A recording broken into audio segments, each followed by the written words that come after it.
নমস্কার। আজকে আমরা ভারতীয় দর্শনের এমন একটি বিষয় নিয়ে, অর্থাৎ এমন একটি দর্শন এবং এমনই এক দার্শনিক জীবন নিয়ে আলোচনা করতে চলেছি, যার দর্শন সারা পৃথিবীতে বিপুলভাবে চর্চিত এবং বর্তমান যে সমস্ত প্রশ্নগুলো উত্থাপিত হয়ে চলেছে বিভিন্ন ক্ষেত্রে, দর্শনের ক্ষেত্রে, বিজ্ঞানের ক্ষেত্রে, মানুষের মূল চিন্তাকে খুঁজে বের করার জন্য, তার মধ্যে অন্যতম প্রধান একটি সূত্র ভারতীয় এই দর্শন, একটি যুক্তিবাদী দর্শন। এখানে একটি কথা আমাদের একটু বলা দরকার, সেটা হচ্ছে এই যে যুক্তিবাদী দর্শনের ধারাটি, তারও একটা পুরনো ইতিহাস আছে। সেইখানে সেই ইতিহাসটার সাথে হয়তো আমরা অনেকে পরিচিত। অর্থাৎ ভারতীয় অদ্বৈত দর্শনের যে সূত্রপাত, সেইটি যাকে আমরা শঙ্করের দর্শন বলে থাকি, এই শঙ্করের দর্শন শঙ্করের দর্শনের সূত্রপাত হয়েছিল বৌদ্ধ দর্শনের প্রতিপক্ষতায়। অর্থাৎ বৌদ্ধ দর্শনের প্রতিপক্ষতায় শঙ্করের দর্শনের সূত্রপাত, এটা আমরা সবাই জানি। কিন্তু আরেকটি ধারা সেখানে রয়েছে, যেটি ওই যে দর্শনের ধারাকে সঠিকভাবে না জানলে শঙ্করের দর্শনকেও যেন ভালোভাবে বোঝা যায় না। কিংবা এটাও আমরা বলতে পারি, শঙ্করের দর্শন এবং যে দর্শনকে নিয়ে আমরা আলোচনা করতে চলেছি, এই দুটি দর্শন বিরোধী হয়েও বিরোধী নয়।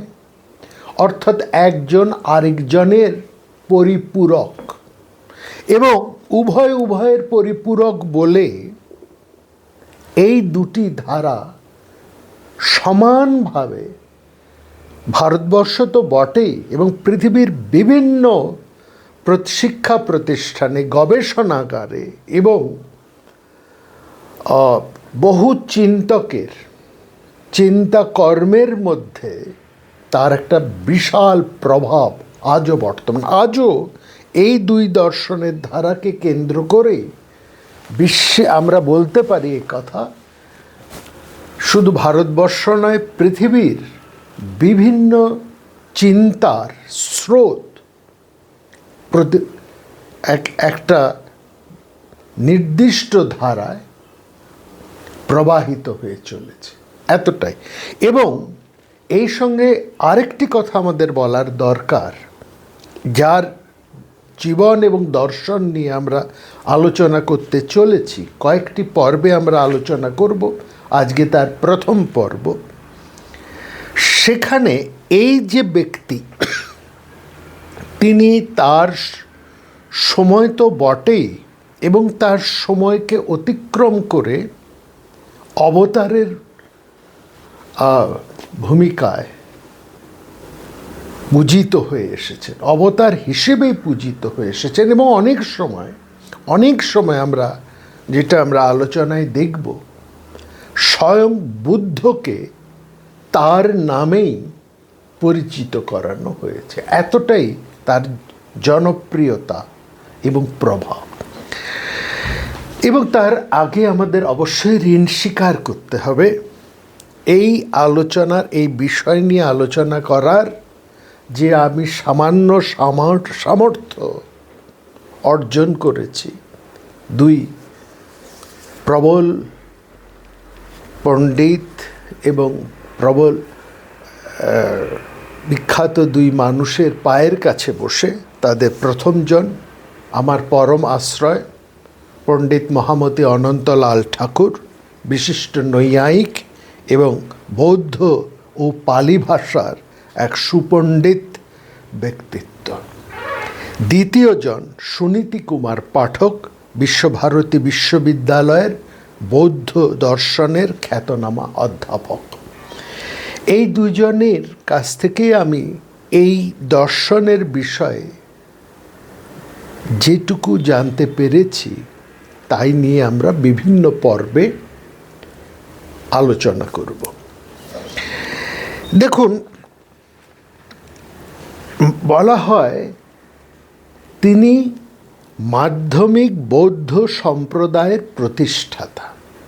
লক্ষ্য করুন কথাটি, মাধ্যমিক বৌদ্ধ সম্প্রদায়। বৌদ্ধ সম্প্রদায় বলা হচ্ছে না, এটা যেন বৌদ্ধ সম্প্রদায়েরও আরেকটি বিশিষ্ট ধারা, মাধ্যমিক বৌদ্ধ সম্প্রদায়। মাধ্যমিক বা মধ্যম হচ্ছে মাঝামাঝি, মধ্যপথ। মানুষের চিন্তা সাধারণত দুটি চরমে চলে, এটা লক্ষ্য করা যায়। এক হচ্ছে শাশ্বতবাদ, আর না হলে নাস্তিত্ববাদ। শাশ্বতবাদ কি? বস্তু বা আত্মার একটি স্থায়ী অপরিবর্তনীয় স্বভাব আছে, এই হচ্ছে একটি মত। অপরটি নাস্তিত্ববাদ, সেটা হচ্ছে কিছুই টেকে না, শেষ পর্যন্ত সবই অর্থহীন। এই দুটি ধারারকেই বলা হয়, এই দুটি মতই হচ্ছে অসম্পূর্ণ। স্বয়ং ভগবান বুদ্ধ বলেছিলেন, একদিকে মানুষের ইন্দ্রিয় ভোগের চরম আসক্তি লক্ষ্য করা যায়, অপরদিকে কঠোর আত্মদমন। কিন্তু এই দুটি সঠিক নয়, সঠিক পথ নয়। এই দুই চরম পথ ছেড়ে মধ্যপন্থা নিয়ে চলতে হবে, মধ্যম পন্থা। এই যে দার্শনিকের কথা আমরা বলছি, আজকে যে দর্শন নিয়ে আলোচনা করছি, তিনি বুদ্ধদেবের ঠিক এই মধ্যম পন্থা বা এই মধ্যপথকে, এই মধ্য মার্গকে কেবল নৈতিক জীবনের শিক্ষা হিসেবে নয়, তিনি তার দর্শনের মূল ভিত্তি হিসেবে প্রতিষ্ঠা করেছিলেন। এই মাধ্যমিক বৌদ্ধ দর্শনের বা বৌদ্ধ সম্প্রদায়, এখানে একটা কথা আমাদের একটু বলতে হবে, তিনি কিন্তু নতুন কোনো সম্প্রদায় তৈরি করেননি, এবং তিনি এটা সবসময় বিরোধিতা করে এসেছেন। এই নতুন পথ নিয়ে যদি কেউ কোনো একটা সম্প্রদায় তৈরি করে ফেলে, তিনি এটা সতর্ক করেছিলেন, তাহলে এই দর্শনের মূল উদ্দেশ্যটাই নষ্ট হয়ে যাবে এবং মানুষ দর্শন হিসেবে যে মুক্তি কামনা করে সেটা ব্যর্থ হবে। এবং দেখুন, সেই মতবাদ, আমাদের পৃথিবীতে বহু মতবাদ আছে এবং সমস্ত মতবাদ কিন্তু দর্শনের মান্যতা লাভ করে না। সেই মতবাদই দর্শনের মান্যতা লাভ করে যে দর্শনের মধ্যে দিয়ে মানুষ মোক্ষ লাভ করতে পারে। মোক্ষ বা মুক্তি। মোক্ষ বা মুক্তি মানে কি? সমস্ত মত এবং পথ এটা স্বীকার করেন যে মানুষের জীবনে দুঃখ আছে, অসীম যন্ত্রণা আছে, কষ্ট আছে, নিরাশা আছে, হতাশা আছে, এবং এই সব থেকেই সেটি হচ্ছে মানুষের জীবনের একটা ভয়ঙ্কর যন্ত্রণা বা কষ্ট। এবং এই যন্ত্রণা বা কষ্ট থেকে মানুষ কিভাবে মুক্তি লাভ করতে পারে সেটাই হচ্ছে দর্শনের খোঁজ বা, এবং এখানে বিভিন্ন দর্শন বিভিন্নভাবে সেই একই লক্ষ্যে পৌঁছতে চেয়েছে। এখানেই হচ্ছে সেই দর্শনের ভিন্নতা। কিন্তু প্রত্যেক দর্শনের, ভারতীয় প্রতিটি দর্শনের মূল লক্ষ্য কিন্তু একটি, এবং সেইটি হচ্ছে কিভাবে এই দুঃখ বা যন্ত্রণার অবসান ঘটানো যায়। এটা হচ্ছে মূল বক্তব্য।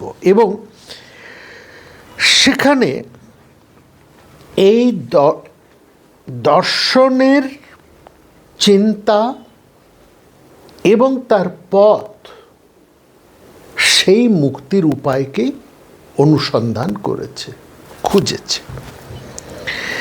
তো এই যে দর্শন, মাধ্যমিক দর্শন, তার প্রতিষ্ঠাতা হচ্ছে নাগার্জুন। নাগার্জুনের মাধ্যমিক দর্শন এবং শঙ্করাচার্যের অদ্বৈত বেদান্তকে ভারতীয় পরম সত্য অন্বেষণের দুটি মহৎ ধারা বলা যেতে পারে। আপাত দৃষ্টিতে এদের মধ্যে গুরুত্বপূর্ণ মতভেদ রয়েছে, কিন্তু উভয়ের লক্ষ্য মানুষের অবিদ্যা দূর করে মুক্তির পথ উন্মোচন করা। বলা যায় ভারতীয় দর্শনের ইতিহাসে তারা দুটি স্বতন্ত্র কিন্তু গভীরভাবে সংলাপরত ঐতিহ্য। তাদের পথ পৃথক, পরিভাষা পৃথক, তাদের দার্শনিক সিদ্ধান্তও পৃথক, কিন্তু মানুষের চরম সত্যের অনুসন্ধান এবং মুক্তির আকাঙ্ক্ষা এই বৃহত্তর সাধনার উভয়ের মধ্যে এক গভীর অন্তর্নিহিত সাযুজ্য বিদ্যমান। এরা দুজনেই ভারতীয় পরম সত্যকে অন্বেষণ করেছেন এবং এই দুই ধারাই ভারতীয় পরম সত্য অন্বেষণের দুই মহৎ ঐতিহ্য। মাধ্যমিক বৌদ্ধ সম্প্রদায়ের প্রতিষ্ঠাতা নাগার্জুন, তিনি মোটামুটি, এখানে নানা মতভেদ আছে তার সময়, তার জীবনের ইতিহাস এবং তার অন্যান্য কীর্তিকলাপ নিয়ে। আমরা এত মতভেদ এবং এত কিছুর মধ্যে মহামতি অনন্তলাল ঠাকুর এবং অধ্যাপক সুনীতি কুমার পাঠক যেগুলোকে মান্যতা দিয়েছেন, আমরা সেগুলোকেই গ্রহণ করব এবং অন্যান্য যা কিছু আছে সেগুলো হয়তো আমরা আলোচনার মধ্যে বিভিন্ন সময় আনবো একটু রস সৃষ্টি করার জন্য, এইমাত্র। এবং এটা বলা হয় এই দার্শনিক নাগার্জুন, তিনি খ্রিস্টীয় শতকের প্রথম দিকে তিনি বসবাস করতেন এবং সেখানে আমরা তার সম্পর্কে একটা নির্ভরযোগ্য সূত্র পাই।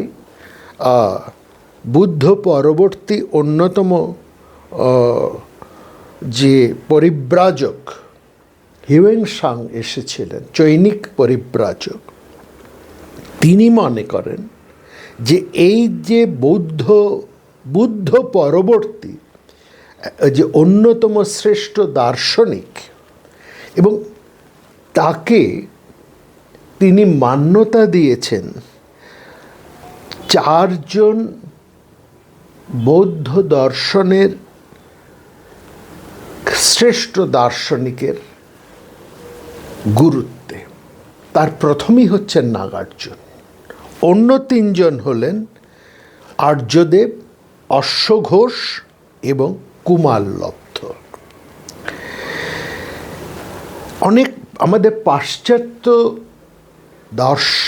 দার্শনিকেরা, চিন্তাবিদেরা, তারা নাগার্জুনকে ভারতবর্ষের অ্যারিস্টটল হিসেবেও কিন্তু মান্যতা দিয়েছে। বৌদ্ধ দর্শনের নাগার্জুনের স্থান এতটাই গুরুত্বপূর্ণ যে তার মৃত্যুর 100 বছর পরেও, অর্থাৎ যখন তার বহু জীবনী গ্রন্থ রচনা হয়ে গিয়েছে, তখনও এই দক্ষিণ ভারতে, যেখানে আমরা বর্তমানে বসবাসরত আমরা রয়েছি, যেখান থেকে এই আলোচনা আমরা করছি, সেই দক্ষিণ ভারতের বহু বৌদ্ধ মঠে মন্দিরে নাগার্জুন বুদ্ধ হিসেবে উপাসনা করা হয়। আজও সেখানে আমরা নাগার্জুন বুদ্ধ হিসেবে পূজিত হতে দেখি। দেখুন, নাগার্জুনের জন্ম এটা বলা হয় দক্ষিণ ভারতে। ঠিক নির্দিষ্টভাবে এটা কিন্তু কোথায় এটা বের করা একটু মুশকিল। তবে মোটামুটি তিব্বতী বিবরণ এবং কুমারজীবের বর্ণিত যে জীবনী, সেখান থেকে আমরা এটা জানতে পারি যে নাগার্জুনের জন্ম দক্ষিণ ভারতের বিদর্ভ অঞ্চলে, এবং আরেকটি জায়গা আরেকটি মত খুব পরিষ্কার করে বলেছেন অন্ধ্রপ্রদেশে, বর্তমান অন্ধ্রপ্রদেশে।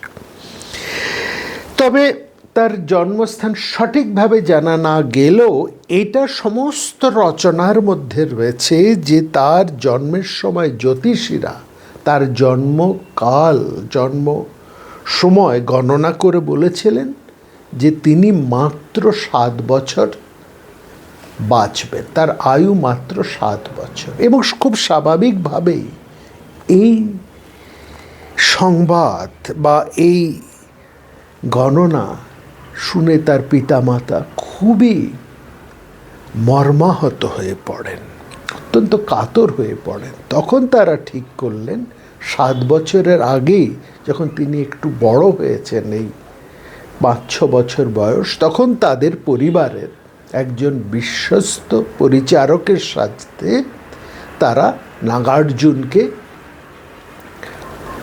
তীর্থ ভ্রমণে পাঠিয়ে দিলেন। উদ্দেশ্য, এই তীর্থ ভ্রমণকালে বিভিন্ন যে সেখানে পণ্ডিত মানুষেরা রয়েছেন, সাধু সন্ন্যাসী মহান্তরা রয়েছেন, কি জানি তাদের সংস্পর্শে, তাদের আশীর্বাদে যদি তার এই মৃত্যুর যে কালস্পর্শ এটা যদি খণ্ডন হয়ে যায়, অলৌকিক কোনো ঘটনা ঘটলেও তো ঘটতে পারে, ঠিক এই আশাতেই তারা, কারণ তারা বললেন যে চোখের সামনে তাদের এই ছেলের মৃত্যু তারা সহ্য করতে পারবেন না, এই জন্য তারা তাদের পরিচারকের সাথে পাঠিয়ে দেন। এবং ঘুরতে ঘুরতে আমরা দেখি দুজনেই এসে উপস্থিত হয়েছেন এই দক্ষিণ ভারত থেকে একেবারে উত্তর পূর্ব ভারত নালন্দাতে। সেই সময় নালন্দা মহাবিহারের প্রধান অধ্যক্ষ ছিলেন রাহুল ভদ্র। আরেকটি মতে জানা যায় যে তিনি ছিলেন সে সময়ের প্রধান পুরোহিত। তো এটা বড় কোনো কথা নয় যে তিনি প্রধান পুরোহিত না অধ্যক্ষ, অর্থাৎ তিনি একটা গুরুত্বপূর্ণ পদে অধিষ্ঠিত ছিলেন। রাহুল ভদ্র এই শিশুটিকে লক্ষ্য করে জিজ্ঞেস করেন যে কী উদ্দেশ্যে তিনি এসেছেন, এবং সব জেনে তখন বলেন, যদি তুমি সন্ন্যাস গ্রহণ করো তাহলে তুমি মৃত্যুকে জয় করতে পারবে। রাহুল ভদ্রের নির্দেশে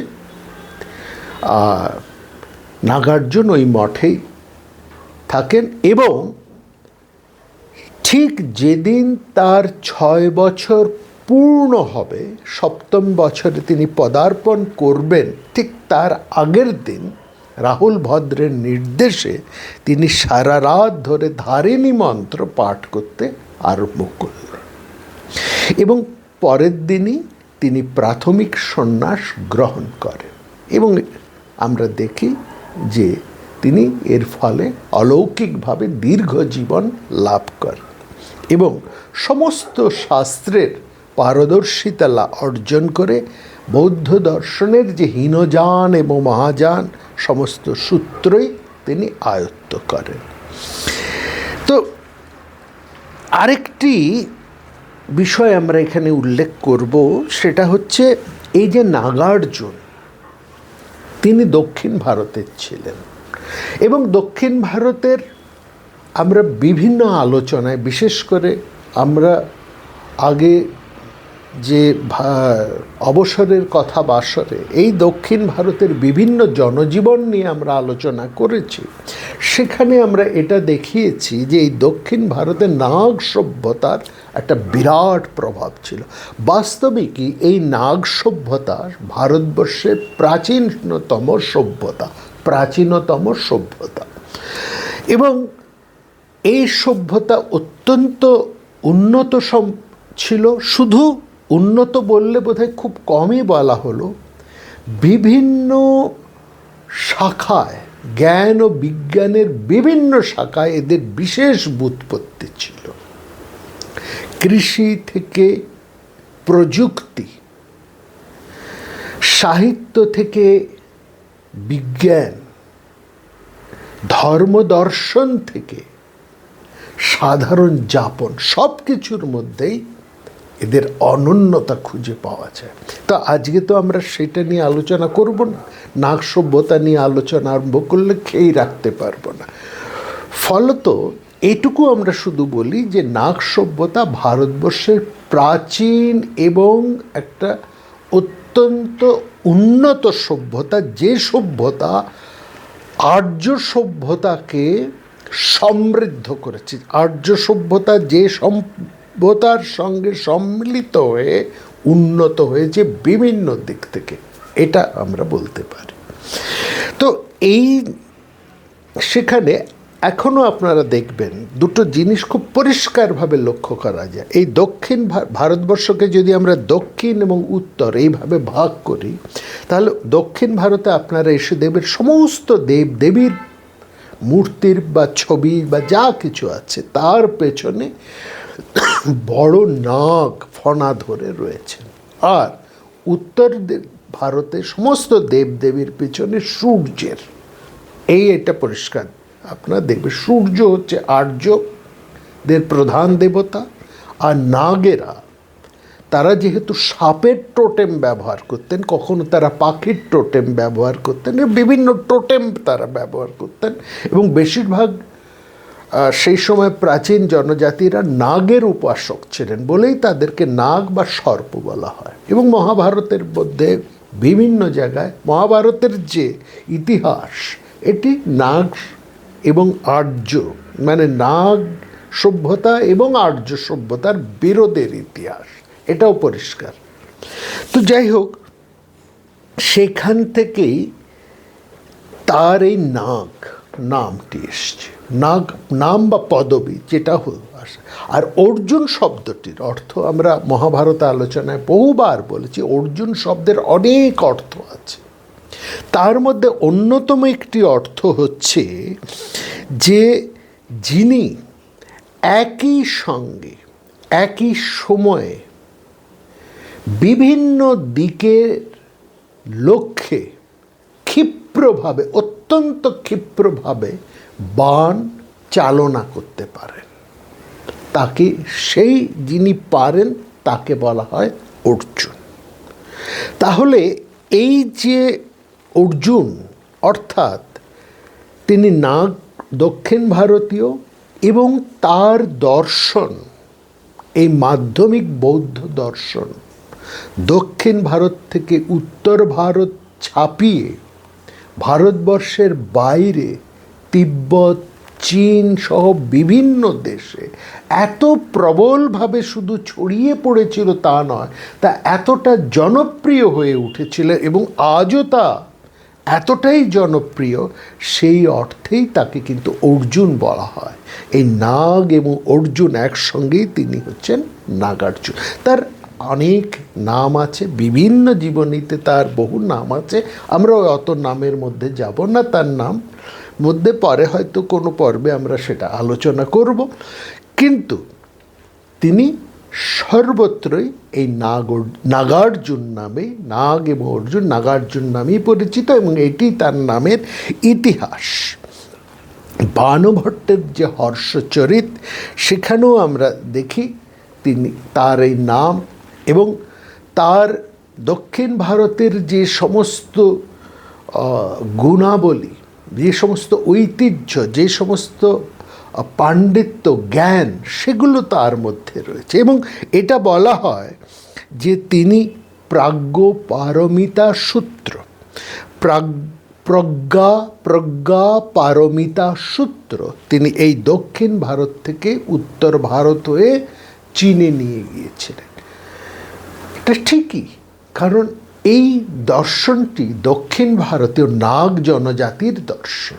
এই নাগ জনজাতিরা ক্রমশ আর্যদের সঙ্গে বিরোধের ফলে তারা ওই একেবারে ভারতবর্ষের সেই কাশ্মীর বা ওই অঞ্চল থেকে ক্রমশ তারা সত্যে সত্যে এই দক্ষিণ ভারতে এসে তারা অবস্থান করে। তো এই যে প্রজ্ঞা পারমিতা সূত্র, এই সূত্রটি পরবর্তীকালে বৈদেশিক আক্রমণের ফলে এর পুঁথি নষ্ট হয়ে যায় এবং এই পুঁথি তিব্বতী লামারা তারা তিব্বতী ভাষায় অর্থাৎ পালি ভাষায় অনুবাদ করে তারা সেটা তিব্বতে নিয়ে যান। পরবর্তীকালে রাহুলজি সেটিকে নিয়ে আসেন এবং মহামতি অনন্তলাল ঠাকুর তিনি অনেক পরিশ্রম এবং ধৈর্য অধ্যবসায়ের মধ্যে দিয়ে অনেক ক্ষয়ে যাওয়া ঝরে যাওয়ার শব্দ ইত্যাদি সমস্তকে লুপ্ত, যে তথ্য প্রায় লুপ্ত হয়ে গিয়েছিল, যে দর্শন প্রায় লুপ্ত হয়ে গিয়েছিল, তিনি সেটাকে আবার পুনরুদ্ধার করেন। পরবর্তী সময়ে আমরা যখন অনন্তলাল ঠাকুরকে নিয়ে একটা আমাদের ইচ্ছে আছে একটা বিশেষ পর্ব করার, তখন আমরা এই প্রজ্ঞা পারমিতা সূত্রের কিছু কথা বলবো। যাই হোক, এটা যে আরেকটা কথা, এই নাগার্জুনের যথার্থ সময়কাল এটা আমরা পাই না, তবে তার একটা আমরা এটুকু বলতে পারি যে বুদ্ধদেবের পরিনির্বাণের প্রায় 400 বছর পরে নাগার্জুনের আবির্ভাব কাল। এবং ওই যে চীনা পরিব্রাজক হিয়েন সাংয়ের কথা বলেছি, তিনি নাগার্জুনকে অশ্ব ঘোষের সমসাময়িক বলে মনে করেছেন এবং অশ্ব ঘোষ নিজেকে কনিষ্কের সমসাময়িক বলে বলেছেন। তাহলে এর থেকে আমরা নাগার্জুনের একটা সময়কাল আমরা পাই। আজকে নাগার্জুন সম্পর্কে এইটুকুই আমরা তার জীবন সম্পর্কে এইটুকু বললাম। এবার আমরা আসি তার দর্শন। তার গভীর দর্শনের কথায় আমরা আজকে যাব না। আমরা আজকে সহজভাবে নাগার্জুনের যে দর্শন তার একটা পরিচয় এই পর্বে আপনাদের কাছে তুলে ধরব এবং আমাদের ইচ্ছে আছে এটি প্রথম পর্ব। অন্যান্য পর্বে ধীরে ধীরে আমরা নাগার্জুন সম্পর্কে বিস্তৃত, তার নাগার্জুনের দর্শন সম্পর্কে এবং সেই দর্শনের সাথে শঙ্করাচার্যের দর্শনের একটা মূল্যায়ন করব, কোথায় মিল এবং কোথায় অমিল। এবং শুধু তাই না, ভারতবর্ষের আর যে সমস্ত শাস্ত্র গ্রন্থ আছে, চিন্তাবিদ শাস্ত্রকারেরা আছে, তারা নাগার্জুনকে কিভাবে দেখেছেন এবং বিভিন্ন শাস্ত্র গ্রন্থের সাথে নাগার্জুনের দর্শনের একটা তুলনামূলক আলোচনা করারও আমাদের ইচ্ছে রয়েছে। এবং এই থেকে আমরা তুলে আনব নাগার্জুনের বিভিন্ন দর্শনকে বিভিন্ন পর্বে। আজকে আমরা খুব সহজ করে এবং সংক্ষেপে নাগার্জুনের দর্শনের মূল প্রতিপাদ্য বিষয় আপনাদের কাছে তুলে ধরার একটা চেষ্টা করছি। একটা খুব সাধারণ প্রশ্ন দিয়ে আমরা আরম্ভ করি। আমরা তো সূর্যাস্ত প্রায় সবাই দেখেছি। আমরা সবাই কি বলি? সূর্য ডুবে গেল। কিন্তু আমরা জানি সূর্য ডোবে না, তাই না? পৃথিবী ঘোরে। অর্থাৎ আমাদের চোখ যা দেখে বাস্তবতা সবসময় তা নয়।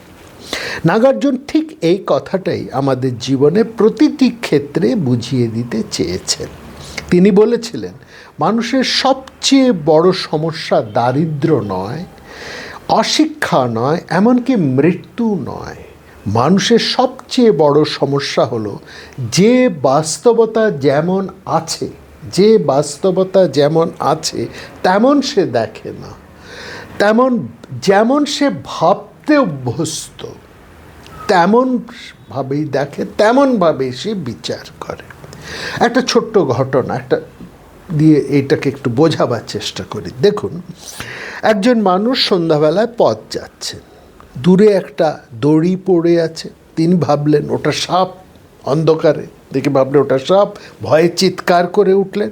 পরে আলো জ্বালিয়ে দেখা গেল যে ওটা সাপ নয়, একটা দড়ি।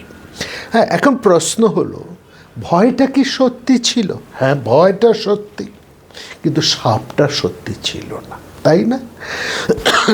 আমাদের জীবনে অধিকাংশ দুঃখ ঠিক তেমনি। আমরা অনেক সময় কল্পনাকে বাস্তব বলে ধরে নিই। আর ঠিক এখান থেকেই শুরু হয় নাগার্জুনের দর্শন। তিনি বলেন, আমরা পৃথিবীর প্রতিটি জিনিসকে আলাদা, স্থায়ী এবং স্বাধীন বলে ভাবি। কিন্তু একটু গভীরভাবে যদি আমরা দেখি, পর্যালোচনা করি, তাহলে বোঝা যায় কোনো কিছুই কিন্তু একা নয়। সব কিছুর সাথে আরও বহু কিছুর সম্পর্ক রয়েছে। ধরুন, এই যে আপনার হাতে একটা কাগজ আছে, তুলুন। এটা কি? একটা সাদা কাগজ, আপনি লিখছেন, সাদা কাগজ। এই কাগজের মধ্যে আসলে কি আছে? ভালো করে ভেবে বলুন, ওটা কি শুধুই একটা সাদা কাগজ? তা তো নয়, সাদা কাগজ না। আরেকটু ভেবে দেখুন, এর মধ্যে দেখুন একটা গাছ রয়েছে, তাই না? এবং শুধু কি একটা গাছ দেখলে কি মনে হয় এটা শুধু একটা গাছ? এই গাছের মধ্যে রয়েছে একটা বীজ। বীজ থাকলেই কি গাছ হয়? না, তা তো নয়। বীজের জন্য দরকার ছিল মাটি, জল, হাওয়া, সূর্যের আলো, তাই না? তাহলে এই গাছটা থাকলেই কি ওই কাগজটা আপনি পাবেন? তাও তো নয়। কাগজের জন্য দরকার হচ্ছে কারখানা, শ্রমিক, যন্ত্র, বিদ্যুৎ, পরিবহন, এত কিছুর প্রয়োজন হয়েছে। অর্থাৎ একটা কাগজের মধ্যে পৃথিবীর অসংখ্য থেকে অসংখ্যতর সম্পর্ক লুকিয়ে রয়েছে। তাহলে কাগজটা কি একা? না। এই কথাটাই নাগার্জুন একটি মাত্র শ্লোকে বলেছেন, চমৎকারভাবে বলেছেন। এবং এই শ্লোকটি হচ্ছে বিখ্যাত শ্লোক, ইয়ঃ প্রতীত সমৎপাদঃ সন্নতং তং প্রচষ্খয়ে সা প্রগুপ্তি রূপাদায় প্রতিপদ সৈব মধ্যমা। ইয়ঃ প্রতীত সমৎপাদঃ সন্নতং তং প্রচষ্খয়ে সা প্রগুপ্তিরূপাদায় প্রতিপদ সৈব মধ্যমা। অর্থাৎ যা অন্যের উপর নির্ভর করে আছে সেটাই শূন্য। এখানে শূন্য মানে নেই নয়, বরং একা নয়। এই একটা ভুল বোঝাবুঝির জন্য বহু মানুষ নাগার্জুনকে নাস্তিক বা নৈরাশ্যবাদী বলেছে। এরকমই আরেকটা ভুল বোঝাবুঝির জন্য অনেক সময় বুদ্ধকেও নাস্তিক বা নৈরাশ্যবাদী বলা হয়েছে। আসলে নাগার্জুন বলতে চেয়েছেন, একটা ফুলকে যদি আপনি দেখতে চান, হ্যাঁ, তাহলে শুধু এই যে ফুল রাখা হয়েছে, তাহলে শুধু ফুল দেখবেন না, তার মধ্যে সূর্যকে দেখুন, মেঘকে দেখুন, বৃষ্টিকে দেখুন, মাটিকে দেখুন, কৃষকের শ্রমকে দেখুন। কারণ এরা ছাড়া এই ফুলের অস্তিত্ব নেই, এরা ছাড়া এই গাছেরও অস্তিত্ব নেই, তাই না? এবার নিজের জীবনের দিকে তাকান, আপনি কি একা? আপনার ভাষা এসেছে সমাজ থেকে, জ্ঞান এসেছে শিক্ষা বা শিক্ষকদের কাছ থেকে, চিন্তা এসেছে আপনার পরিবার, বই, অভিজ্ঞতা, সংস্কৃতি, পরিবেশ, সমাজ ইত্যাদি থেকে। আপনি নিজেও অসংখ্য সম্পর্কের সমষ্টি। হ্যাঁ, এই উপলব্ধি আসলে আমাদেরকে বিনয়ী করে, অহংকার কমায়, অন্যকে ছোট করে দেখার প্রবণতা কমায়। এই কারণেই নাগার্জুনের দর্শন কেবল দর্শন না, এটা মানুষকে মানুষ হিসেবে বাঁচতে শেখায়। আরেকটা তিনি বড় শিক্ষা দিয়েছেন। তিনি বলেছেন, কোনো মতবাদকে আঁকড়ে ধরো না, এবং আমার কথা কেউ নয়। তিনি বলছেন, সন্নতা সর্বদৃষ্টিনাং প্রক্তা নিঃশরণং জিনৈ যে সঙ্গতু সন্নত দৃষ্টিস্তাং সাধ্যন বাভাশিরে। অর্থাৎ শূন্যতা সব মতবাদের বন্ধন থেকে মুক্তির পথ। কিন্তু শূন্যতাকেই যদি আবার তুমি একটা নতুন মতবাদ করে বানিয়ে ফেলো, তাহলে আবার তুমি বন্ধনে পড়বে। আমাদের বন্ধনের মূল কারণ আমরা সবসময় একটা মতবাদ, একটা সম্প্রদায়, একটা গোঁড়ামির মধ্যে নিজেকে আবদ্ধ করে ফেলি। কি অসাধারণ উদারতা! একজন দার্শনিক তিনি নিজেই বলছেন, আমার কথাকে অন্ধভাবে বিশ্বাস করো না, বরং নিজে যাচাই করে নাও, বুঝে নাও। আজকের পৃথিবীতে যেখানে মানুষ ধর্ম, রাজনীতি, ভাষা, জাতি কিংবা মতের জন্য একে অপরের বিরুদ্ধে দাঁড়িয়ে যায়, সেখানে নাগার্জুন যেন আমাদের কানে কানে বলেন, তুমি যে মতকে সত্য বলে ধরে নিয়েছ তাকে থেমে প্রশ্ন করো, হয়তো সেই প্রশ্ন থেকে সত্যের দরজা খুলে যাবে। তাহলে নাগার্জুনের সবচাইতে বড় শিক্ষাটা কি? জীবনকে আঁকড়ে ধরো না, জীবনকে বোঝো। মতবাদকে পুজো করো না, সত্যকে অনুসন্ধান করো। আর মানুষকে বিচার করার আগে মনে রেখো, আমরা প্রত্যেকেই অসংখ্য সম্পর্কের ফসল, আর এই উপলব্ধি হচ্ছে শূন্যতা। আচ্ছা, এবার একটা ছোট্ট গল্প বলি আপনাদেরকে। আপনি এবার একটা প্রশ্ন, গল্প না, একটা প্রশ্ন রাখি। আপনারা অনেকেই গাড়ি করে এসেছেন, বা আমরা সবাই রাস্তায় গাড়ি দেখি। তাহলে একটা যখন আমরা গাড়িকে দেখি, তাহলে কি দেখেন?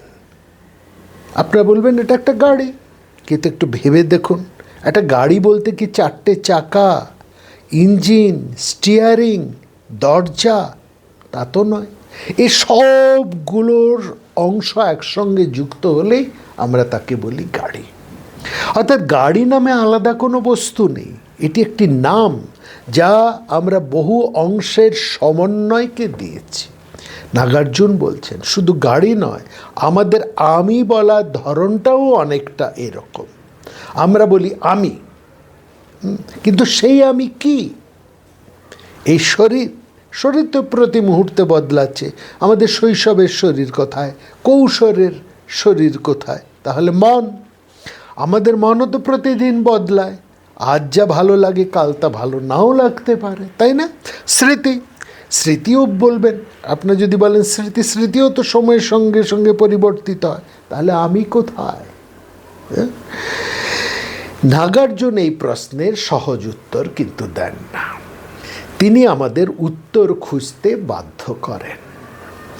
তিনি বলছেন যাকে আমরা আমি বলছি সেটাও বহু উপাদান, বহু সম্পর্ক এবং বহু অভিজ্ঞতার সমন্বয়ে গঠিত একটা ব্যবহারিক পরিচয়। এই কথাটা বোঝার জন্য এবার একটা আপনাদের ঘরের কথাই বলি। আপনাদের ঘরে প্রত্যেকেরই একটা হয়তো একটা পারিবারিক ছবি আছে, দেয়ালে থাকতে পারে, অ্যালবামে থাকতে পারে। সেখানে দেখুন বাবা, মা, ঠাকুরদা, ঠাকুরমা কিংবা দাদু, দিদা, দিদিমা সবাই রয়েছেন সেখান থেকে যদি একজনকে সরিয়ে নিই, তাহলে পরিবারটা আগের মতো থাকে না, তাই না? অর্থাৎ পরিবারের কোনো একজন ব্যক্তি নয়, সম্পর্কের নামই হচ্ছে পরিবার। তেমনি আমি ও সম্পর্ক, অভিজ্ঞতা ও পরিবর্তনের একটা চলমান প্রবাহ। এই জন্যই নাগার্জুন আমাদের শেখান নিজেকে নিয়ে অহংকার করার আগে এটা বুঝতে হবে আমি একা নই, আমার মধ্যে অসংখ্য মানুষের অবদান রয়েছে। আমাদের ভাষা, সেটা অন্যের কাছ থেকে শেখা। আমাদের জ্ঞান, সেটা শিক্ষকদের কাছ থেকে আমরা পেয়েছি। আমাদের চরিত্র, আমাদের পরিবার, আমাদের সমাজ, আমাদের পারিপার্শ্বিকতা, তার প্রভাব, আমাদের জীবন, প্রকৃতির আশীর্বাদ। যখন এই সত্যটাকে আমরা সত্যি উপলব্ধি করি, যখন তার কেবল মৌখিক নয় আন্তরিকভাবে আমরা উপলব্ধি করি, তখন মানুষের অহংকার স্বাভাবিকভাবেই কমে আসে। এই উপলব্ধির একটা বড় ফল হলো সহনশীলতা। কেন আমরা অন্যের সাথে তর্ক করি? কারণ আমরা মনে করি আমি ঠিক, আমি যা বলছি সেটাই ঠিক।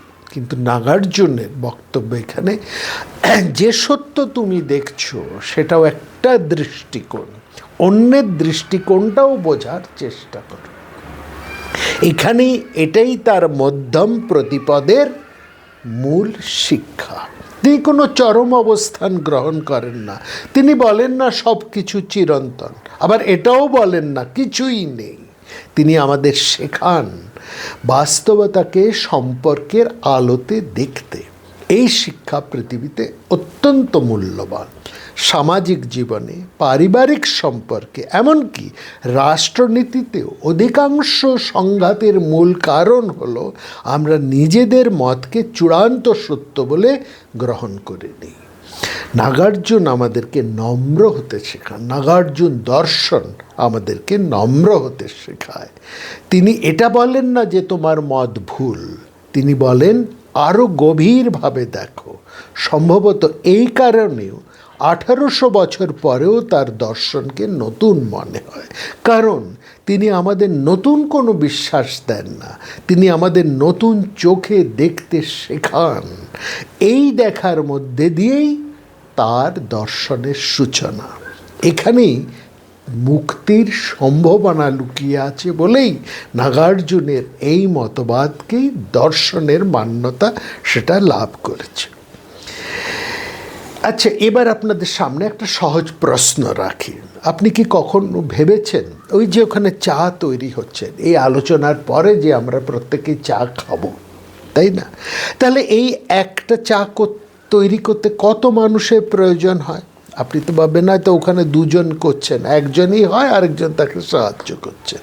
কিন্তু আরেকটু গভীরভাবে ভাবুন, চা পাতা এসেছে পাহাড়ের কোনো বাগান থেকে, দুধ এসেছে কোনো গোয়ালার কাছ থেকে, তাই না?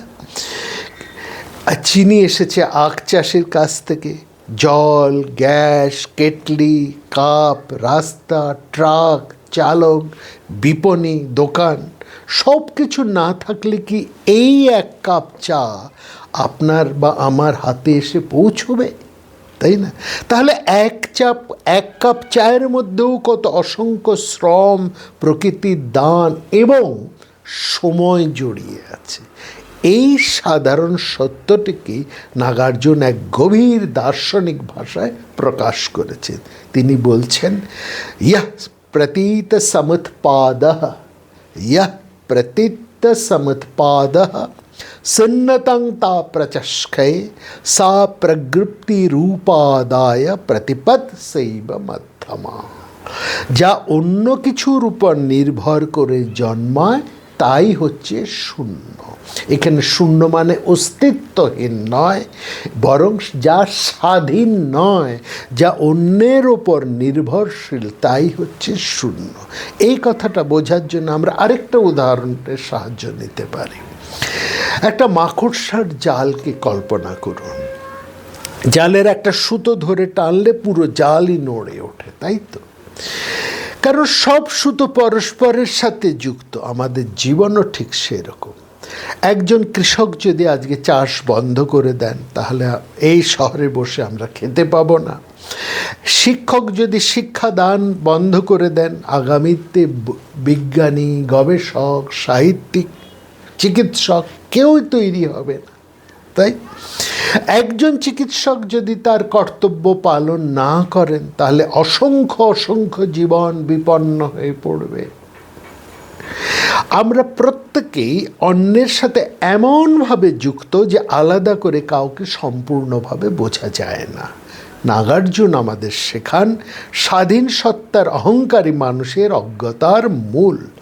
আজকের পৃথিবীতে আমরা প্রায় বলি যে এটা আমার সাফল্য, আমি এটা করেছি, কিন্তু সত্যি কি তাই? আমার জীবনে শিক্ষকের কোনো অবদান নেই, বাবা মার ত্যাগ নেই, বন্ধুদের সহযোগিতা নেই, সমাজের ভূমিকা নেই, প্রকৃতির আশীর্বাদ নেই, পরিবেশের কোনো প্রভাব কি নেই? যদি সব কিছু থাকে, তাহলে শুধু আমি করেছি এই ধারণা কতটুকু সত্য?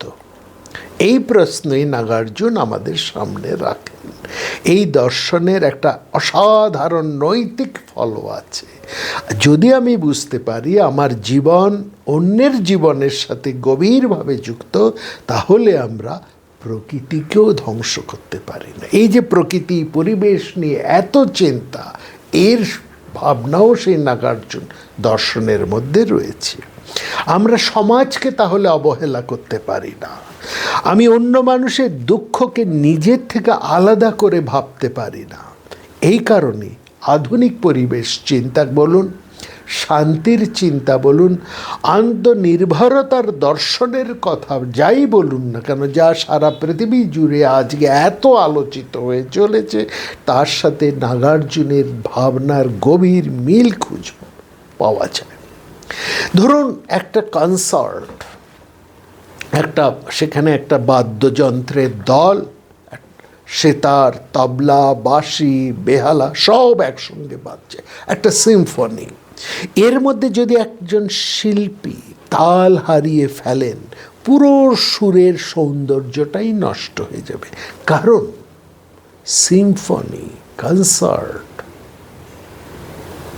এগুলো কখনোই একক প্রচেষ্টার ফল নয়, এটি সমন্বয়ের শিল্প। এই নাগার্জুনও ঠিক তাই বলছেন, এই বিশ্ব এক মহাসঙ্গীত। আমরা প্রত্যেকেই সেই সঙ্গীতের একটি স্বর মাত্র। কেউ একা সম্পূর্ণ নয়, কেউ একা পরিপূর্ণ নয়। এই উপলব্ধি মানুষের অহংকার ভাঙে, বিনয় শেখায় এবং অন্যের প্রতি সহমর্মিতা জাগায়। সম্ভবত এই কারণেই নাগার্জুনের দর্শন কেবলমাত্র বৌদ্ধ দর্শনের মধ্যে সীমাবদ্ধ থাকে না, বৌদ্ধ দর্শনের সম্পদ হিসেবে সীমাবদ্ধ থাকে না। এটি সমগ্র মানব জাতির জন্য এক গভীর দর্শন। অর্থাৎ এটা ভারতীয় চিন্তাধারারই এক অনন্য রূপ, একটি আলাদা পথ।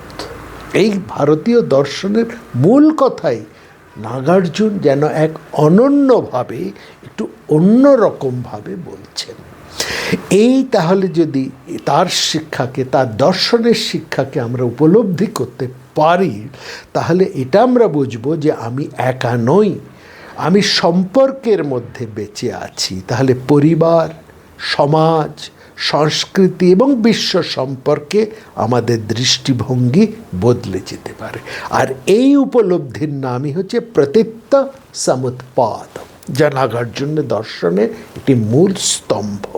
এই উপলব্ধি নাগার্জুনের ভাষায় শূন্যতা। নাগার্জুন দর্শনের মূল সূত্র কি সেটা একটু আমরা আলোচনা করি। নাগার্জুন তার মূল মাধ্যম কারিকায় তিনি বলছেন, ইহ প্রতীত্য সমুৎপাদ সুন্নতং তং প্রচষ্কয়ে সা প্রগৃপ্তিরূপাদায় প্রতিপৎসৈব মধ্যম। অর্থাৎ যা কিছু কারণ, শর্ত এবং পারস্পরিক নির্ভরতার দ্বারা উৎপন্ন হয় তাকেই আমরা শূন্য বলি। এই শূন্যতা কোনো নাস্তিক্যবাদ নয়, এটি ব্যবহারিক সত্যকে যথাযথভাবে বোঝার উপায় এবং এটাই মধ্যম পথ। এই শ্লোকটাকে যদি আমরা বুঝতে পারি তাহলে নাগার্জুন দর্শনের অনেকটাই বোঝা যায়। কিন্তু এখানে একটা প্রশ্ন স্বাভাবিকভাবে আসে, শূন্য বলতে কি বোঝায়? আমরা সাধারণ ভাষায় বা সাধারণ অর্থে শূন্য বলতে বুঝি কিছুই নেই, nothing there, empty. It is, আমরা তাই বুঝি শূন্য, জিরো। কিন্তু নাগার্জুন এই অর্থে শূন্যকে ব্যবহার করেননি। তিনি বলতে চেয়েছেন কোনো বস্তু, কোনো মানুষ, কোনো ঘটনা কিছু একা, স্বাধীন বা সম্পূর্ণ, স্বয়ং সম্পূর্ণ নয়।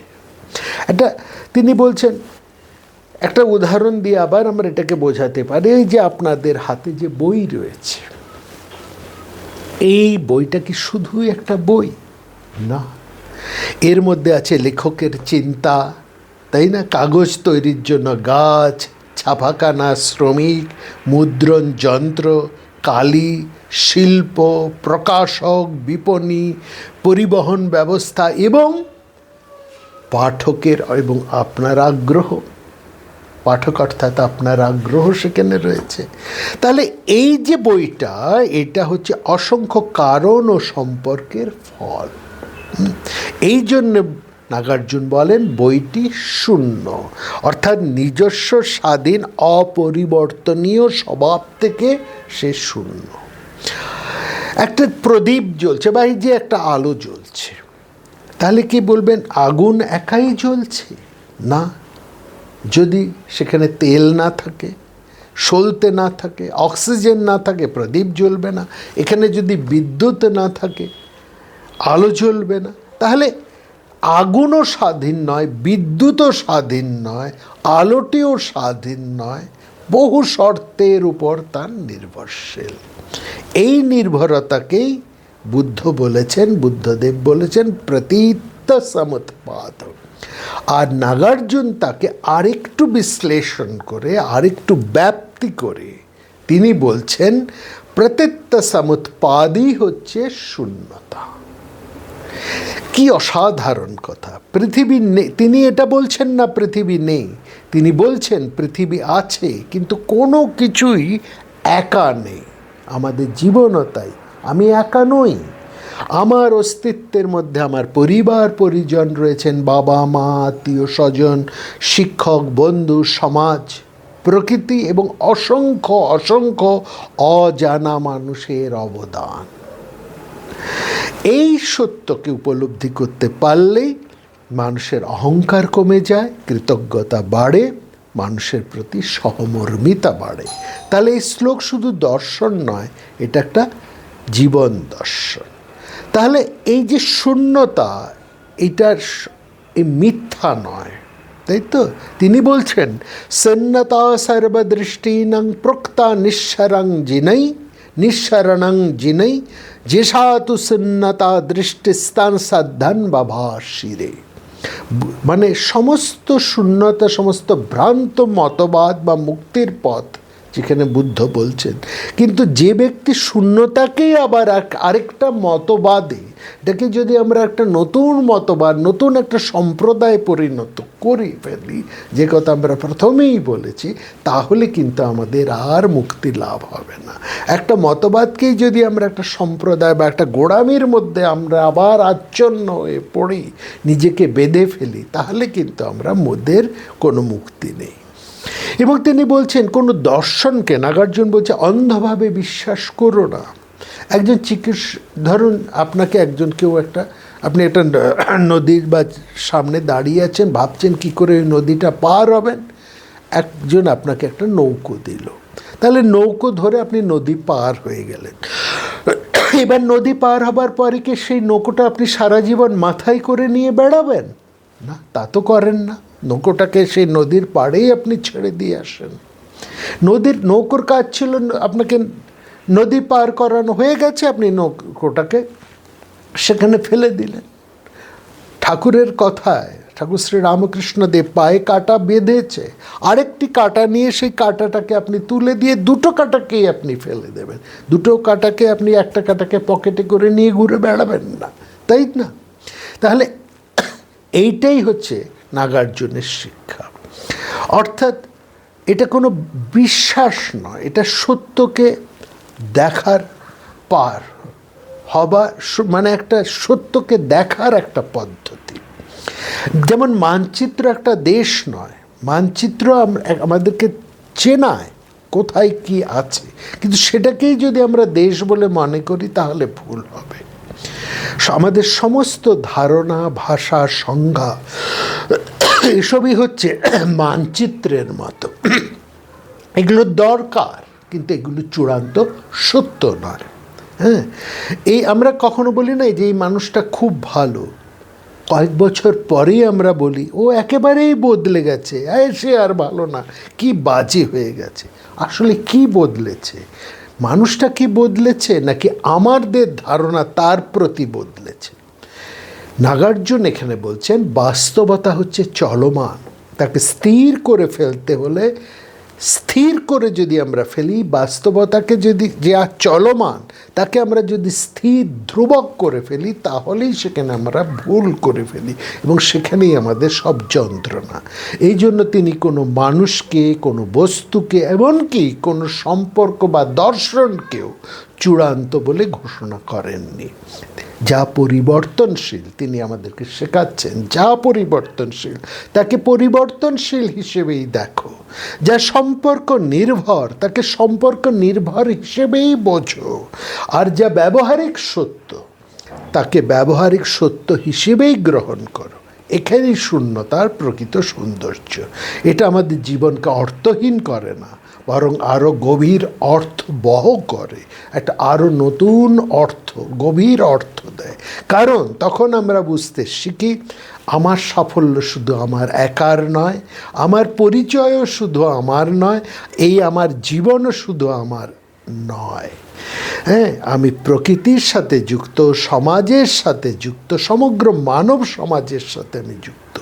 এই উপলব্ধি আমাদেরকে বিনয়ী করে, সহানুভূতিশীল করে, অহংকার মুক্ত করে। তাহলে এবার প্রশ্ন, আমাদের জীবন তাহলে এত দুঃখ কেন? সব দর্শনেরই তো তাই মূল প্রতিপাদ্য এই দুঃখ, খোঁজ করা, দুঃখের খোঁজ। আমরা সবাই সুখ চাই, তাহলে এত অশান্তি, ভয়, উদ্বেগ, হতাশা, অসূয়া এইসব কেন আমাদেরকে ছেড়ে যায় না? নাগার্জুন বলছেন এর মূল কারণ বাইরের পৃথিবী নয়, আমাদের ভুল দৃষ্টিভঙ্গি। যে জিনিসগুলো পরিবর্তনশীল সেগুলোকে আমরা স্থায়ী বলে মনে করি। যেমন সাবানের বুদবুদ, বাচ্চারা ওই বুদবুদ ফু দিয়ে যে ফোটায়, সেটা ক্ষণস্থায়ী, কিন্তু সেটাকে যদি আমরা চিরস্থায়ী মনে করি তাহলেই সেখানে দুঃখ। যেমন বাচ্চাটা একটা বেলুন ফেটে গেলে দুঃখ পায়, বেলুনটা যতক্ষণ থাকে ফুলানো বেলুন তা নিয়ে খেলা করে, বেলুন ফেটে গেলেই তার মনে দুঃখ। আমরাও সেরকম। আসলে আমরা সব সম্পর্ককে অপরিবর্তনীয় মনে করি। আমরা আমাদের যৌবনকে চিরস্থায়ী মনে করি, আমরা সম্পদকে স্থায়ী মনে করি, নিজেদের পরিচয়কেও স্থায়ী মনে করি। কিন্তু প্রকৃতিতে যেমন স্থির থাকে না, সকাল থেকে দুপুর হয়, দুপুর থেকে সন্ধ্যা হয়, ঋতু বদলে যায়, গাছের পাতা ঝরে পড়ে, নদীর জলও প্রতিক্ষণ বয়ে যায়, একই জলে দুবার পা দেওয়া সম্ভব হয় না, সেরকম পরিবর্তনই হচ্ছে প্রকৃতির নিয়ম। এই সত্যকে না বুঝেই আমরা দুঃখ পাই। এই জন্যে নাগার্জুন খুব চমৎকারভাবে তার শ্লোকে বলেছেন, না সতো নাপি পরতো না দাভ্যং নাপ্পা হেতু তাহ উৎপন্না জাতু বিদ্যন্তে ভাবা কচ্চন কেচন। কোনো বস্তুই একা স্বাধীনভাবে অস্তিত্ব লাভ করে না, না সব কিছুই নানা কারণ ও অবস্থার উপর নির্ভর করে। এই শ্লোকটা একটা দার্শনিক তর্ক নয়, এটা আমাদের জীবনকে নতুনভাবে দেখতে শেখায়। এই গাছের মধ্যে যেমন একটা বীজ আছে, বীজ থাকলেই গাছ হয় না, সেখানে মাটির শক্তি থাকা চাই, বৃষ্টির জল থাকা চাই, সূর্যের আলো থাকা চাই, বহু বছরের সময় থাকা চাই, এবং প্রকৃতির অদৃশ্য সহযোগিতা, অসংখ্য সহযোগিতা থাকতে হবে। তবেই একটি বীজ থেকে একটা মহিরুহ, একটা বনস্পতি আমরা পাই। তাহলে ঠিক সেরকমই মানুষকে বিচার করতে হলে তার দর্শন আমাদেরকে শেখায় তাকে বোঝার চেষ্টা করো। কারণ প্রত্যেকের মানুষের আচরণেও পেছনেও রয়েছে অসংখ্য কারণ, অভিজ্ঞতা এবং পরিস্থিতি। আজকের মনোবিজ্ঞানও তো সেই একই কথা বলছেন। কোনো মানুষের আচরণকে বিচ্ছিন্নভাবে বোঝা যায় না, তার পরিবার, শিক্ষা, সমাজ, অভিজ্ঞতা এবং তার মানসিক অবস্থাকেও সেখানে বুঝতে হয়। সুতরাং 1800 বছর আগে নাগার্জুন যে চিন্তার বীজ বপন করেছিলেন আজ তা কত আধুনিক। এই জন্য তার দর্শন কেবল ঐতিহ্যের একটা বিষয় নয়, হ্যাঁ, সেটা আজও এক মূল্যবান দিশারি। এই জায়গাটাকে আমাদের বোঝার প্রয়োজন। তাহলে এইখানে এই যে প্রতি মুহূর্তে যা বদলে বদলে যাচ্ছে, এই পরিবর্তনকে আমাদের গুরুত্ব দিয়ে বুঝতে হবে। এইটাকে, এই যে পরিবর্তিত হচ্ছে, এটাকেই নাগার্জুনের ভাষায় সেটা হচ্ছে মধ্যম প্রতিপদ। হ্যাঁ, এই সাফল্য আমাদের সেটা যেমন চিরকাল থাকে না। হ্যাঁ, একটা ব্যর্থতা হলে যেমন আমরা আমাদের ভাবি যে এখানেই জীবন শেষ, এটাও যেমন সত্য নয়। কারণ সাফল্যও যেমন চিরস্থায়ী নয়, কোনো ব্যর্থতা থেকে জীবনকে শেষ করে দেওয়াটাও কোনো বড় কথা নয়। হ্যাঁ, কারণ জীবন হচ্ছে একটা চলমান নদী। একজন শিল্পী সে যখন একটা মাটি দিয়ে একটা মূর্তি তৈরি করে, সে তখন জানে যে এই মূর্তি ক্ষণস্থায়ী, যে কোনো মুহূর্তেটা ভেঙে যেতে পারে। আমরা যে দুর্গাপূজায় অসংখ্য সুন্দর সুন্দর অপূর্ব মূর্তি তৈরি করি, তারপর তো আমরা জানি দশমীতে আমরা এটা ভাসিয়ে দেব। তারপরে আমাদের হয়তো একটু মনে দুঃখ হয়, বেদনা হয়, কিন্তু সেইটাকেই তো আমরা শেষ কথা বলি না। আমরা পরের পুজোর জন্য, পরের মূর্তি নির্মাণের জন্য আবার একটা আনন্দে বেঁচে উঠি। এই যে আমাদের চিন্তা, এইটাই যে দৃষ্টিকোণ, এই একটা দৃষ্টিকোণই কেবলমাত্র সত্য নয়, অন্য দৃষ্টিকোণকেও সমানভাবে বিচার করতে হয়। এই যে শিক্ষা, এটা শিক্ষা শুধু দর্শনের শিক্ষা নয়, এটি গণতন্ত্রের শিক্ষা, সহনশীলতার শিক্ষা এবং সভ্যতার শিক্ষা। এই কারণে আজও বিশ্বের এত বিজ্ঞানী, দর্শন, মনোবিজ্ঞানী, চিন্তাবিদেরা বিশ্বের বিভিন্ন প্রান্তে তারা নাগার্জুনের চিন্তার মধ্যে নতুন আলো খুঁজে পান। তিনি আমাদের কোনো সংকীর্ণ মতবাদের মধ্যে আবদ্ধ করে রাখেন না, তিনি আমাদের মুক্তভাবে ভাবতে শেখান।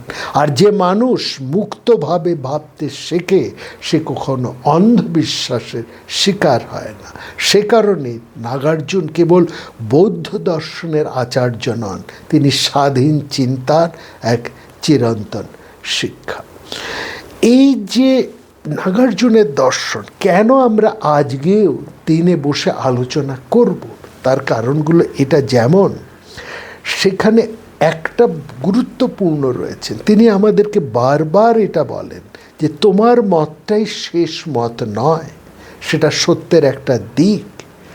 কারণ প্রশ্ন করো, ঘৃণা করো না। তার দর্শন আমাদেরকে মানুষকে প্রশ্ন করতে শেখায়, ঘৃণা করতে শেখায় না। তার দর্শন মানুষকে বিনয়ী হতে শেখায়, বিনয়ী করে তোলে, এবং বিনয়ী মানুষকে সত্যের কাছাকাছি নিয়ে যায়। এই যে গাছ, নদী, অণুজীব, বৃষ্টি, সব কিছুই একটা পারস্পরিক নির্ভরতার মধ্যে রয়েছেন। আজ নাগার্জুন বহু শতাব্দী আগে সেই আন্তঃসম্পর্কের দর্শনই অন্য ভাষায় প্রকাশ করেছেন। তিনি বলেছেন কোনো কিছুই একা নয়, মানুষও নয়, প্রকৃতি নয়, প্রকৃতিও নয়, সভ্যতাও নয়। এই কারণে তার দর্শন কেবল ধর্মের নয়, পরিবেশ চিন্তারও দর্শন। এই জন্যেই, অর্থাৎ তার দর্শন আমাদের দৃষ্টিভঙ্গিকে বদলাতে শেখায়। যখন একজন বলেন আমি পৃথিবী জয় করব, তখন তিনি বলেন দাঁড়াও, আগে নিজের দৃষ্টিভঙ্গিকে শুদ্ধ করো। যেদিন আমরা এটা বুঝতে পারবো আমি একা নই, আমার সুখ একার নয়, আমার দুঃখও একার নয়, সেদিনই আমরা নাগার্জুনের দর্শনের দরজায় এসে পৌঁছব। আলোচনার শেষে আমরা নাগার্জুনের সেই বাণীটিকে আবার স্মরণ করি, ইহ প্রতীত সমৎপাদ সুন্নতং তং প্রচষ্খয়ে সা প্রগৃপ্তি রূপাদায় প্রতিপদ শৈব মধ্যমা। অর্থাৎ যা কিছু পরস্পরের উপর নির্ভর করে বিদ্যমান তাকেই আমরা শূন্য বলি। আর এই উপলব্ধি মানুষের জন্য মধ্যম পথ, প্রজ্ঞার পথ এবং মুক্তির পথ। এই উপলব্ধি আমাদের জীবনে যদি সামান্য জায়গা করে নেয়, তাহলেই নাগার্জুনের দর্শনের শিক্ষা একটা প্রাচীন তত্ত্ব হয়ে আর থাকবে না, আমাদের দৈনন্দিন জীবনের একটা আলোকবর্তিকা হয়ে উঠবে। আজকে আমরা এই পর্বে নাগার্জুন দর্শনের একটা সামান্য সহজ পরিচয় আপনাদের কাছে তুলে ধরলাম। ভবিষ্যতে অন্য পর্বে আমরা নাগার্জুনের দর্শনের বিভিন্ন দিক এবং বিভিন্ন দার্শনিকদের মতামত এবং আমাদের ভারতীয় দর্শনের যে বিভিন্ন শাস্ত্র রয়েছে তার সাথে একটা তুলনামূলক আলোচনা পর করব। সবাই খুব ভালো থাকবেন, দেখা হবে আবার পরবর্তী পর্বে।